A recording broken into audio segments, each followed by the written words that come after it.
کھڑی بولی کا براہ راست تعلق شورسینی اپبھرنش یا مغربی اپبھرنش سے ہے، جو کہ وسطی ہند آریائی دور یعنی کہ 1500 قبل مسیح سے لے کے 1000 عیسوی کی آخری یادگار ہے۔ 1000 عیسوی تک پہنچتے پہنچتے اس نے دم توڑ دیا اور اس کے وطن سے متعدد بولیاں معرض وجود میں آئیں، جو انہی علاقوں میں رائج ہوئیں جہاں شورسینی اپبھرنش بولی جاتی تھی۔ ہند آریائی زبانوں کا مطالعہ کرتے ہوئے جب ہم اردو کی جڑیں تلاش کرتے ہیں تو راہ میں ہمیں امیر خسرو بھی ملتے ہیں اور افضل پانی پتی بھی۔ اسی میں اردو شاعری کا بابا آدم، ولی اورنگ آبادی بھی نظر آتے ہیں۔ ممتاز ماہر لسانیات سنیتی کمار چٹرجی بھلا ولی دکنی کو کیوں اور کیسے بھلا دیتے؟ چنانچہ 18ویں صدی کے اولین میں ولی کی دہلی میں آمد اور ان کی اردو شاعری کا ذکر کرتے ہوئے چٹرجی لکھتے ہیں کہ اس طرح ادبی زبان کی حیثیت سے ہندوستانی کی اردو شکل وجود میں آئی، لیکن چٹرجی یہ بھول گئے کہ شمالی ہند میں اردو شاعری کا آغاز ریختہ کی شکل میں ولی کی دہلی میں آمد سے بہت پہلے امیر خسرو کے ہاتھوں ہو چکا تھا۔ 1500 قبل مسیح میں آریا آئے، ان سے شمالی ہندوستان میں داخل ہوئے۔ آریوں اور ہندوستانیوں کے درمیان میل جول اور اختلاط ہوا، جس سے شمالی ہند کے مختلف علاقوں میں مختلف زبانیں وجود میں آئیں۔ شمالی ہند کے مغربی خطے سے لے کر مشرقی خطے تک تقریباً 1000 سال یعنی 1500 قبل مسیح تا 500 قبل مسیح یہ زبانیں رائج تھیں۔ زبانوں کے اس عہد کو ماہرین لسانیات نے قدیم ہند آریائی عہد اور اس میں رائج زبانوں کو قدیم ہند آریائی زبانوں سے تعبیر کیا ہے۔ اس عہد میں جو زبانیں رائج تھیں ان کی معیاری شکل سنسکرت کہلاتی، لیکن 500 قبل مسیح کے آس پاس اس نے دم توڑ دیا اور اس کی جگہ پراکرت اور اپبھرنش زبانیں فروغ پانے لگی تھیں۔ یہ زبانیں 500 قبل مسیح سے 1000 عیسوی تک رائج رہیں، جسے ماہرین لسانیات نے وسط ہند آریائی زبانوں سے تعبیر کیا ہے۔ 1500 قبل مسیح سے پہلے تک جو پراکرت تھی، عوامی سطح پر گفتگو کا جو ذریعہ تھی، وہ ادبی زبانیں کے طور پر پھلے پھولنے لگی۔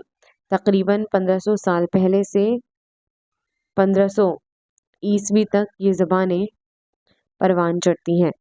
500 عیسوی تک آتے آتے ان کا ارتقاء بھی رک جاتا ہے اور ان کے وطن سے مختلف اپبھرنش زبانیں وجود میں آ جاتی ہیں۔ تقریباً 1000 عیسوی میں شمالی ہندوستان کے مغرب سے لے کر مشرقی خطے تک مختلف اپبھرنش زبانوں کا چلن تھا، لیکن 1000 عیسوی سے آخر میں اپبھرنش زبانیں بھی غائب ہونے لگتی ہیں اور ان کی جگہ مختلف بولیوں اور زبانیں فروغ پانے لگتی ہیں۔ انہی زبانوں کو ماہرین لسانیات نے جدید ہند آریائی زبانوں سے تعبیر کیا ہے اور زبانوں کے اس عہد کو، جس کا آغاز 1000 عیسوی کے آخر میں ہوا اور تاحال جاری ہے، جدید ہند آریائی عہد قرار دیا۔ دراصل یہی اردو کی پیدائش کا عہد ہے۔ شمالی ہندوستان میں سے 1000 عیسوی تک جو اپبھرنش زبانیں رائج تھیں ان میں سے ایک زبان کا تعلق شورسینی دیسی یعنی کہ دلی اور دلی کے آس پاس تھا۔ اس زمانے میں ایک اپبھرنش کا نام دیا گیا۔ 1000 عیسوی کے آخر میں اس زبان کے وطن سے مختلف بولیاں وجود میں آئیں۔ انہی بولیوں میں اسے ایک بولی تھی کھڑی بولی، مطلب وہ جو بولیاں اس دور میں وجود میں آئی تھی انہی میں سے ایک بولی کھڑی بولی تھی، اور اسی کھڑی بولی کے وطن سے 12ویں صدی عیسوی میں اردو کا جنم ہوا۔ چنانچہ اردو ایک جدید ہند آریائی زبان ہے جس کا رشتہ وسط ہند آریائی زبانوں سے ہوتے ہوئے قدیم ہند آریائی زبان سنسکرت سے قائم ہوتا ہے۔ اب شورسینی اپبھرنش اور جو کھڑی بولی ہے اس کے بارے میں ہم بات کریں گے۔ تو جو شورسینی ہے اور اپبھرنش، جیسے کہ ابھی میں نے آپ کو بتایا تھا کہ پہلے جو تھی بولی تھی، پھر وہ زبان بنی، پھر زبان جو زبانیں وجود میں آئیں وہ بھی مختلف شکل لینے لگی۔ 500 قبل مسیح سے جو 1000 عیسوی تک کا جو دور ہے اس تک آتے آتے زبان اتنے مختلف حصوں میں تقسیم ہو جاتی ہیں اور اس کے بعد کیا کرتی ہیں اپبھرنش بن جاتی ہیں اور شور سینی یہ ساری جو زبانیں ہیں وہ وجود میں آنے لگتی ہیں، اور کھڑی بولی جب وجود میں آتی ہے تو اس کے بعد اردو کی جو ابتدا ہے وہ شروع ہوتی ہے کہ اردو زبان کا جو تعلق ہے وہ جدید ہند آریائی زبانوں سے ہے جس کا ارتقاء تقریباً 1000 عیسوی کے آس پاس ہوا۔ یہ وہ زمانہ ہے جب وسط ہند آریائی عہد کی اپبھرنش زبانیں غائب ہو رہی تھیں اور ان کی جگہ پوری شمالی ہندوستان میں مغرب سے لے کر مشرق مختلف النو بولیاں یعنی کہ جو نئی بولیاں ہیں اور زبانیں ہیں رائج ہونے لگی تھیں۔ ماہرین لسانیات نے اس عہد میں رائج بولیوں اور زبانوں کو ان کے علاقے اور خصوصیات کی بنیاد پر 4 کوہراہوں یعنی کہ 4 حصوں میں بانٹا ہے: بیرونی، وسطی، اندرونی اور پہاڑی میں بانٹا ہے۔ بیرونی بولیوں اور زبانوں میں مغربی پنجابی، سندھی، مراٹھی، آسامی، بنگالی، اڑیا، میتھلی، مگہی اور بھوجپوری شامل ہیں۔ وسطی بولیوں اور زبانوں میں اودھی، بگھیلی اور کھڑی ہیں جنہیں مشرقی ہند سے بھی تعبیر کیا جاتا ہے۔ اندرونی بولیوں اور زبانوں میں کھڑی بولی، ہریانوی، برج، بندیلی، قنوجی، مشرقی پنجابی، گجراتی، راجستھانی، بھیلی اور شیش شامل ہیں۔ پہاڑی بولیوں اور زبانوں میں اور شمالیہ کے آس پاس کی پہاڑی بولیاں شامل ہیں۔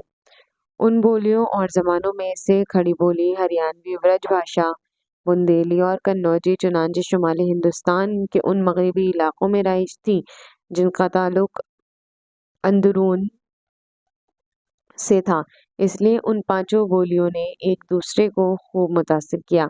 یہی وجہ ہے کہ ان کے درمیان بعض مماثلتیں یعنی کہ جو میچنگز ہیں وہ پائی جاتی ہیں۔ انہی مماثلتوں کی بنیاد پر گردیسن نے ان 5 بولیوں کے مجموعے کو مغربی ہند سے تعبیر کیا ہے۔